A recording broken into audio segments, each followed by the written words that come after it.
This is Faculty Focus, profiles of Fairleigh Dickinson University scholars. In this episode, we featured Dr. James Almeida, Interim Dean at the Silberman College of Business and Associate Professor of Entrepreneurship. His expertise is in the areas of international entrepreneurship and business planning. Entrepreneurs are individuals that have certain characteristics for sure, and it also takes some effort in terms of who that entrepreneur is. So one of the fundamental characteristics of an entrepreneur is the notion of alertness. You have to be alert to changes that are occurring around you. So now, again, realistically speaking, you're not going to be having everybody who is alert to everything that's going on around them.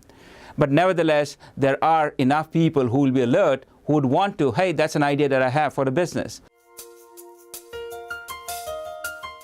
There is almost always this misperception that exists out there that an entrepreneur is this great risk taker, that they are gamblers. They have to gamble every time when they make decisions. The reality is that that is not what who the entrepreneur is. While sometimes to the untrained eye, it may appear that this entrepreneur or the entrepreneurs, usually nowadays it's not that lone ranger, but generally speaking a team, that they are taking extreme risks. But often those extreme risks are very calculated decisions. At the end of the day, an entrepreneur is that person who perceives that opportunity, who recognizes something of value that a customer is going to be wanting, needing, desiring.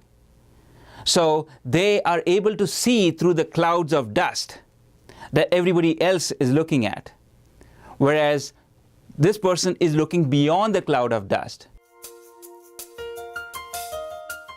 It used to be the case where you had to have a particular size, a large company, to have any aspirations about the global market. Perhaps 10, 15, 20 years ago, that may have been the case.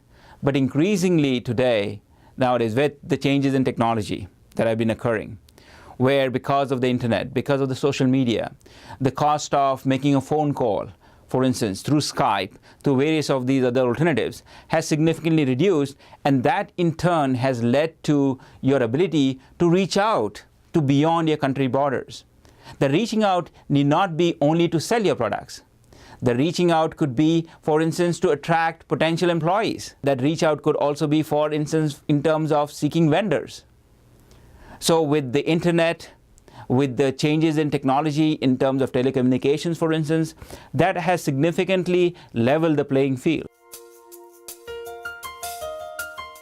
The odds for somebody being successful when you launch a business are usually stacked against you. So for instance, when you think about having every person going there and becoming an entrepreneur, that's not going to be the reality. Some of those who start a business will fall out, but then there are others who will be successful. You will have enough people who think of an idea, are serious about it, and decide, yes, I'm going to do this. I have heard often individuals, and perhaps well-meaning individuals, say that the notion of going and getting an education is so passé, that you truly, if you are going to be an entrepreneur, just go out and start the business. Now, again, I do not want to discount the importance of experience that comes in when you start a business and live through their experiences.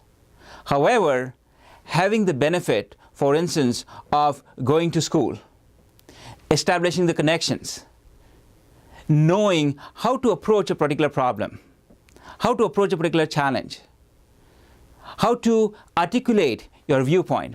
Because as an entrepreneur, you are not going to be that lone ranger who's toiling out there. You are going to have to convince people. You have to be able to convince customers. You have to convince financiers. You have to convince people to come and work for you, to collaborate with you.